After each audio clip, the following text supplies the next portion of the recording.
Hello, it is March 9th, 2024. I owe you another update for the HOn3 Rio Grande Southern 1st District. I made a couple minor updates to the layout here that I'll go over real quick, but then I'll save the best for last. Something I know a lot of you guys have been waiting to see me do, and I finally got around to doing it. So with that, let me start with a couple of the other things that I've done. So right now we're at Rico. And you may remember, I don't know if you do or not, but I had scratch built a model of the Rico sand house, and I kind of really winged it. Didn't really look at the dimensions that much, and it never really looked right to me, and I didn't really do a lot of research before I slapped it together.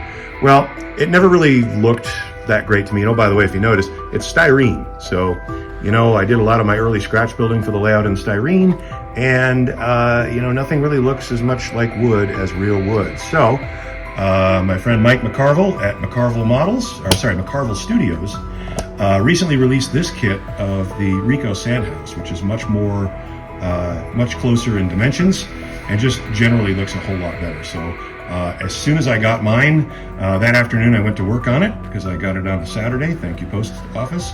And I dug right into it. Now, for what it's worth, I believe, based on photographs, that the entire sand bin was also painted that red color with some of the peeling paint here visible. But I really like the contrast between the sand bin being raw wood and the rest of the structure being red, so the drying house and then the eave here. So that's the way I chose to do it. So, prototype modelers, you can drum me out of the service or what, but for now, this is kind of how I wanted to do it, and I really think it looks so much better, not only because it's more to scale, but just in general, the textures and the construction and so on. Mike even modeled, there was one board on the eave that was just a little longer than the rest, and Mike even provides that in his kit, so I was very happy to get that. Another structure that I scratch built of styrene in a bit of a hurry at the beginning of construction of this layout was the section house at Lizard Head. So this structure is also built of styrene. I built it in about a day. The footprint is actually correct for the section house. I don't know that I got the roof peak pitch quite right, but you'll also notice if you look really closely, and I ask you not to, that the chimneys are actually hand carved from balsa because I didn't have the right chimney castings on hand. But that didn't stop me from slapping this together so that I had a section house at Lizard Head.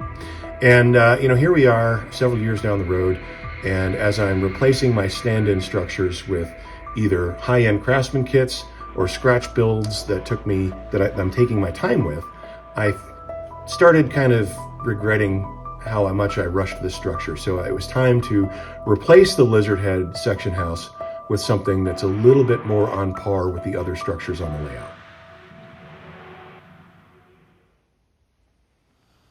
So I knew in the past that Banta Model Works used to produce a kit in HO for the section house at Lizard Head. So it's no longer on Bill's catalog, but I reached out to Bill and said, hey, is it possible you could fire me off another one of these? And he's like, sure, yeah, I can do that. So anytime you see something that, Bill used to work with or used to sell, I encourage you to reach out to him. He's really easy to work with, and I've had a lot of luck in the past having him do one-offs of kits that are sort of no longer in his normal production cycle.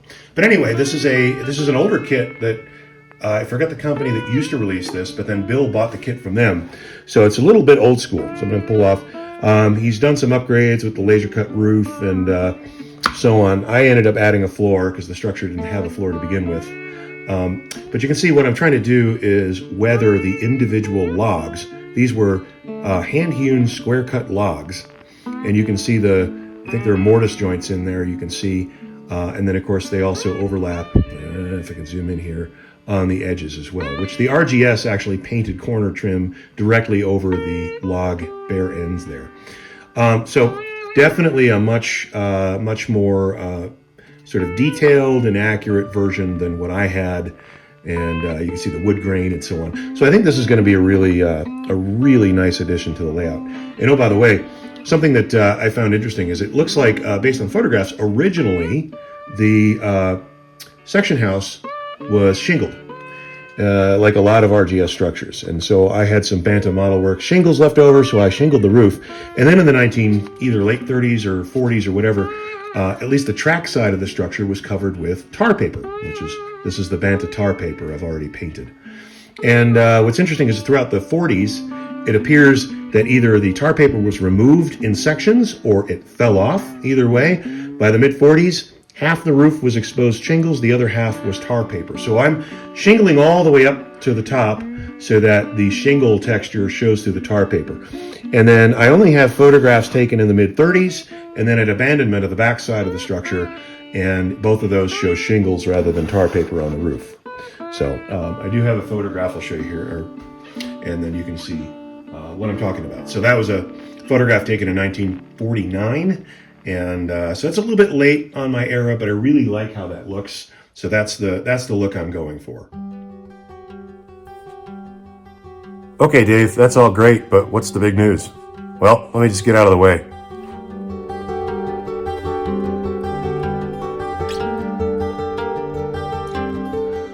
So after years of hand-wringing and hemming and hawing and trying to decide if it was worth trying to build a version of the Snowshed that would fit in this very restricted space or not, I finally bit the bullet and I did it. So this is obviously not even close to the real scale of the original Snowshed at Lizard Head.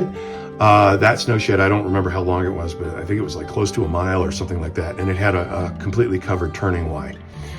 And so I wanted to model at least enough of it so that you got a sense of the scale of the Snowshed, but also it set the scene so that you really felt like you were at Lizard Head. And you know what? Yes, I can put a photograph of Lizard Head Peak on the backdrop, but without the Snowshed, my Lizard Head never really looked like the Rio Grande Southern at Lizard Head. So I did model the Snowshed after the, I think, 1938 or 1939 fire, after it was cut back to just past the speeder shed. So that helps, right? But I also made it completely removable. And the way I did that is underneath here, there's, inside the shed, there's 12 by 12 embedded in the scenery that serve as sort of guides to keep the walls exactly where they need to be. So if I had to pull this out to access the track, or God forbid, a train derailment that I couldn't get out, the entire thing is removable.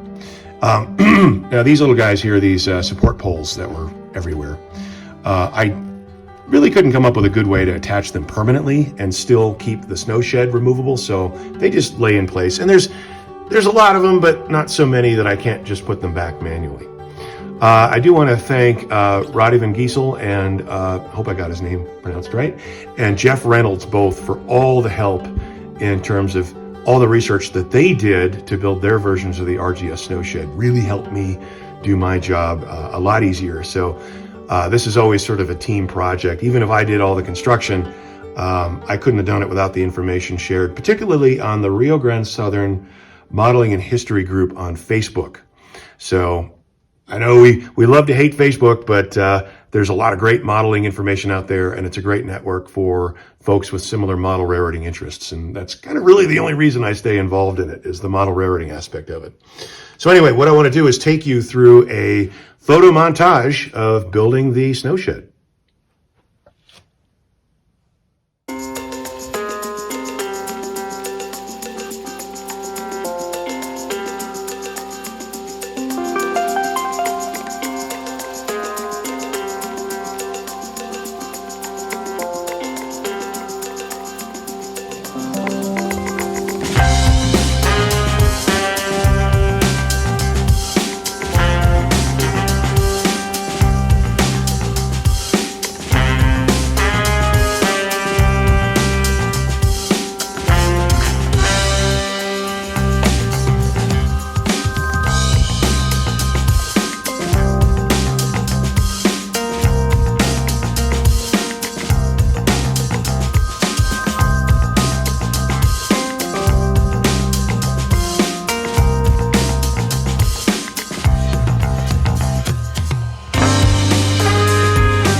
So the only other thing worth mentioning, and it's a little anticlimactic, is I redid some of the scenery behind Rico, behind the depot, that is. I had some Chooch N-scale cribbing, which doesn't really look like anything that you would have found behind the Rico depot. What I did is I just replaced it with, I got rid of the cribbing on one side, and then on the other side, I ended up just building a scratch-built retaining wall that looks a little more subtle. And as you can see in the photograph there, I still had to use a retaining wall simply because the space between the house track and the backdrop is it's pretty minimal, but I think it looks a little bit more realistic, a little bit less obviously model railroady. So other than that, I had a couple acquisitions. I finally did get a Blackstone K27 number 452. So 452, spent a lot of time on the RGS. It's still waiting to go through the paint shop for weathering and detailing, but other than that, been real busy with the Snowshed here. So the last bit is for those of you who are waiting to see the coal pockets at Rico, there's some news.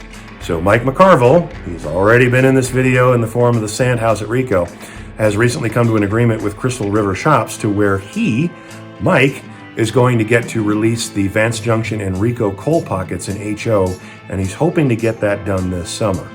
So I think finally, after getting off the pot on the Snowshed at Lizard Head, and having now this kit that's probably going to be available this year for the Rico coal pockets, I'll be getting off the pot on that one and making it happen. So thanks again for joining me, and I know I haven't been real regular on releasing these, but I figured you'd want to see this.